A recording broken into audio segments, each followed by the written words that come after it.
아무 말 대잔치를 하고 있습니다. 방금도 법원의 구속기간 연장 불허가 공수처 수사의 위법성을 확인해 준 거라는 식으로 기자회견을 했습니다.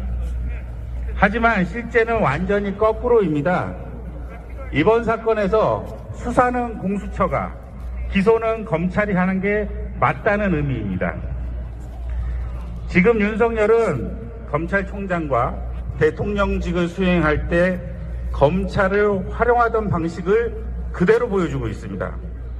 윤석열의 검찰은 목표와 프레임을 세우면 이를 위해 모든 수단을 동원했습니다. 보수 언론에 정보를 흘리면 국민의힘 정치인들이 증폭시킵니다. 극우 보수단체들이 이용하고 재벌 등 이익단체를 내세웁니다. 여기에 이른바 보수 전문가들의 논리가 추가됩니다. 프레임에 부합하는 진술이 나올 때까지 수사를 계속합니다. 그러면 세상은 관련 기사들로 뒤덮이게 됩니다. 사건의 실체적 진실은 사라지고 윤석열 검찰의 주장이 사실로 됩니다. 이런 법기술로 인권활동가들을, 노동운동가들을, 정치적 반대자들을 탄압했습니다. 12.3 내란 사태에 대한 윤석열의 대응도 이와 똑같습니다. 국회에 대한 경고성 계엄이다.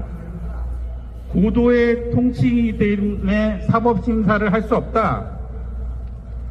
국회를 보호하기 위해 군과 경찰을 투입했다. 포고령 작성도 군 투입 지시도 김영현이 다 했다. 의원이 아닌 요원을 끌어내려 했다.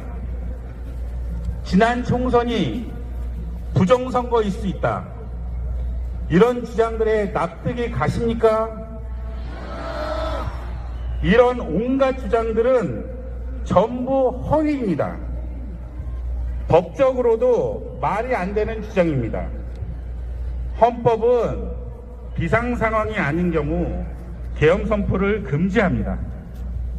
기본권을 침해하는 통치행위는 허용될 수 없다는 게 헌법재판소에 확립된 판례입니다. 어떤 법률도 국회를 장악하기 위해 경찰과 군의 투입을 허용하지 않습니다. 이미 윤석열의 수많은 지시가 확인되었습니다. 의원이 아니라 요원이라는 주장은 발언의 맥락과도 맞지 않습니다. 부정선거는 지난 대선 때 윤석열 스스로 불가능하다고 했습니다.